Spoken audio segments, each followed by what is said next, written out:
আচ্ছা, স্কুলের সেই কাকুগুলোর কথা মনে আছে? মানে যারা বিশাল দেমাগিয়ালা, মানে কম্পিউটারে বসে অফিসিয়াল কাজবাজ করতো। মানে প্রিন্সিপালেরও ভাই অত দেমাগ থাকে না, এদের যা দেমাগ থাকতো, মানে এমন কুকুর ছাগলের মতো ব্যবহার করতে, মানে ওদের টাকায় মনে আমরা স্কুলে গেছি, ওদের টাকায় মানে আমরা কোনো ফর্ম ফিল আপ করতে গেলে মানে ওদের টাকা দিয়ে ফর্ম ফিল আপ করি, এমন ব্যবহার রাখতো ভাই। মনে হয় মানে অনাথ আশ্রম থেকে একটা বাচ্চা কুড়িয়ে এনে মানে ওই স্কুলটায় ওরা ভর্তি করেছে, এরম ব্যবহার করতো। কেন আমি বুঝতে পারি, স্কুলটাই কি আপনার নাকি? মানে কাকু এরম করেন কেন? আপনি তো ভেটকে চেয়ারে বসে থাকেন, আমরা তো লাইন নিয়ে কষ্ট করে দাঁড়াই, এরম করেন কেন? আমি জানি না ভাই কার কার গায়ে লাগবে, কিন্তু অনেস্টলি এটাই হতো। কাকু বলছি কি, কালকের ফর্মটা কি আজকে দিচ্ছে নাকি অন্য দিন দেবে? আমি তো আগের দিন স্কুলে আসতে পারিনি। না, পরে হবে না, যাই না। তা আপনি জানেন না তো, আপনার বাবা জানে?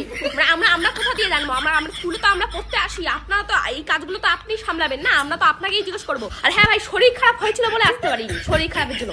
আপনার বউয়ের সাথে বিয়ে করতে যাইনি, মানে এরম ব্যবহার কেন ভাই? এরম ব্যবহার মানে মনে হয় ওদের বাড়িতে চুরি করতে গেছিলাম ওই জন্য স্কুলে আসতে পারিনি, মানে এরম ব্যবহার করে কিসের জন্য? এই আতঙ্কে কিছু বাচ্চা ভয়ে যায় না, ভয়ে আতঙ্কে যায় না।